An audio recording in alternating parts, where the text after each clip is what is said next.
Pero no solamente vienen las elecciones de Estados Unidos.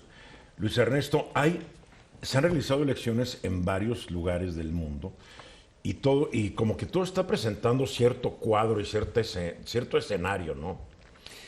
Mira, Eduardo, yo estoy preocupado. Bueno, hablamos de Estados Unidos y dijimos un poco la situación. En Estados Unidos la situación es muy parecida al resto del mundo. Tienes a un presidente de la República en este momento que usó el elemento peor que tú podías utilizar, el concepto de nacionalismo, identidad, es decir, somos americanos porque tenemos que ser blanquitos, tenemos que tener una serie de características especiales. El miedo. Y él lanza ese proceso, logra el triunfo y lo sigue utilizando al día de hoy.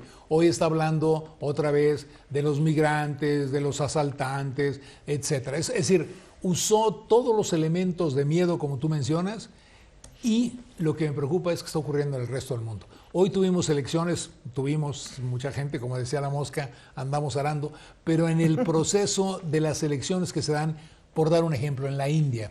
La India es un país sumamente interesante, es un país en el cual estás hablando de 1.300 millones de personas, muchas de las cuales no tienen la educación que uno pensaría suficiente para poder tener un proceso democrático, y sin embargo ha mantenido una democracia de un muy alto nivel.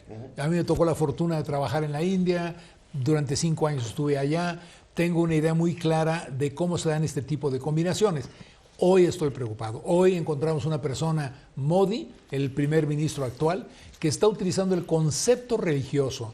Nosotros los hindús contra ustedes los musulmanes, para crear condiciones en las cuales pueda él mantener el gobierno, el poder. Que es terrible, porque eso en la India original del 48 le costó lo que es Pakistán y Bangladesh. Así es. Claro. Un desmembramiento del país. Así es. Tiene unas broncas en Bengala porque hay población musulmana. O sea, bueno, déjame decirte algo. De los 1.300 millones de indios que existen hoy, y voy a usar el término indio porque es el que ellos usan, claro. De ese 1.300 millones de indios, tienes alrededor de 450 a 500 millones Tres de la que población son de México. musulmanes. Claro. Y el que Modi esté empujando el concepto religioso como el asunto primordial, rompe con todos los patrones de lo que había sido una democracia estable en esa nación. Pero lo mismo estamos viendo que ocurre en Indonesia. En Indonesia tienes una situación muy compleja en la cual el presidente actual... que es otro país musulmán. Así es, y que se llama Joko Widodo, ¿sí? Nombres raros, pero digamos Tiene para nombres nosotros. muy chistosos. También dice Bueno, que le digan nombres- Peter. Nombres raros Dios para mío. nosotros, Ok. pero tú tienes un presidente que trae una visión de un país de equilibrio en el cual se trate de mantener no un proceso religioso, sino un proceso laico de desarrollo económico y crecimiento, y hoy se enfrenta a un general que había estado con Suharto, que era el verdadero dictador de esa región, y tienes una nación Bueno, de Suharto cerca... llegó al poder y fue una matazona en Así Indonesia es, de así cientos es. de miles de personas. Y tienes a un tipo hoy que está tratando de sacar a su país y llevarlo hacia la modernidad, y tienes por el otro lado a alguien, un señor que se llama Prabowo Subianto, que era el, digamos, elemento negativo de Suharto, y que ahora está usando otra vez el concepto musulmán. Tú tienes una nación musulmana primordialmente, afortunadamente ganó Widodo, pero el hecho concreto es que estamos viendo cada día más y más surgir estos elementos, que es religión como el concepto central, intolerancia de lo que son otras relaciones. Y donde más o menos la llevan, aunque sea con mano dura, como es Sri Lanka, tú ves que Bueno, y ocurre el... un la musulmán, La que es tragedia. en Sri Lanka el 80% de la población es budista, 10% es cristiana, 10% es musulmán, y el musulmán que como que no tiene otra cosa que hacer, llega Así a es. matar cristianos Bueno. en el domingo de Pascua. Entonces, mira, la religión se está convirtiendo, agarras- estamos otra vez en el siglo XI. Claro, Sí. pero agarras todo esto que estamos platicando y luego te vas a Europa. Hombre, Ahí encuentras que aún en la situación que estamos viendo hoy en España, el resultado electoral en España en gran medida va a depender la estabilidad del gobierno de lo que hagan los regímenes o las partes separatistas del país. Y ahí, aunque el problema ya no es el problema de religión, es el problema de identidad. nacionalismos. Exactamente. Fíjate lo que hace Trump. Trump está usando el concepto religioso, el concepto de identidad, de nacionalismo, Y este se está proyectando en Asia, se está proyectando en África, se está proyectando ahora en Europa. Mi gran preocupación es, si seguimos en esta línea, vamos a crear condiciones en las cuales la inestabilidad política se va a dar. ¿Por qué? ¿Qué le va a pasar a Sánchez hoy en España? Sánchez no tiene mayoría, es el que más logró de resultados positivos. Junto con Podemos va a poder crear una estructura y ya parece que dijo que va a tratar de hacer su propio gobierno minoritario, sin ningún apoyo. Sí. Pero si lo tuviera, el problema para él es que tendría que conceder y ceder a condiciones nacionalistas como es del partido que está en la región vasca, del partido que está en la región de Cataluña, y este concepto de nacionalismos, independentismo, identidad, está creando condiciones de inestabilidad política en un país como Europa que se puede proyectar a condiciones de esa naturaleza en toda la región. Europa está entrando en un proceso peligroso de desintegración. Pues de Ucrania. Es que Europa también era el último espacio donde se creía en el mundo, en todo.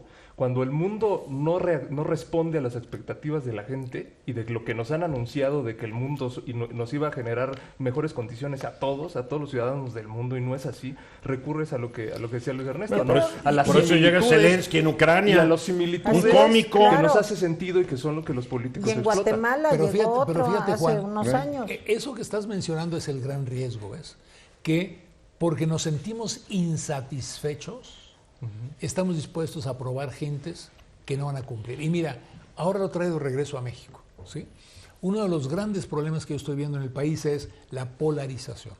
El hecho de que empecemos los mexicanos a tratar de definir o todos con o todos contra quién es hoy el presidente de la República. Y hay un gran riesgo en esto, ¿ves? El riesgo es que en lugar de que busquemos cuál es el común denominador de un que nos México, une. exactamente, En vez de que nos divide. estamos buscando cómo nos separamos. Todo esto se está resultando porque lo que pasa es que cuando yo veo a Europa y ya no tengo un ejemplo que seguir, cuando veo lo que está pasando en Asia y tampoco tengo un ejemplo a seguir, empiezo a ver ejemplos raros. El ejemplo que ya no tengo es Estados Unidos tampoco. Entonces empiezo a ver China. Y digo, mira, pues no me disgusta, ¿no? Lo que está pasando en China. Regreso al un régimen totalitarismo. autoritario Sí, con pero si cierta les libertad. uno a China cómo están realmente adentro, y es Trabajo cuando... esclavo. Pero ese es el punto. El ¿ves? problema, No el vemos. problema es que a fin de cuentas, después, con Thatcher y Reagan a principios de los 80 se empieza este gran experimento de liberalización de las economías, mal llamado neoliberalismo. Y el problema es que falló en la mayoría de los países. O sea, las promesas fueron de que iban a tener un gran bienestar, que iban a reducir la desigualdad, etcétera, etcétera, etcétera. Y el hecho es que no. Así es. Y después de la crisis del 2008, todo se empezó a desmoronar. Estamos hablando, ya son 11 años de la crisis. Exacto. Se desmoronó, gente perdió sus ahorros de toda vida, vio cómo se fueron sus pensiones, y los culpables de todo el asunto se dieron bonos de desempeño en los bancos. Mira, O sea, la gente está muy enojada. Pero con razón, Claro Eduardo, está, yo porque estoy de el acuerdo. punto es, ¿qué debería pensar un país como México? No cómo nos peleamos, sino cómo definimos un paquete y un programa en el cual le demos la oportunidad a una gran cantidad de ciudadanos de tener mejor educación, mejor salud, mejores posibilidades de ingreso.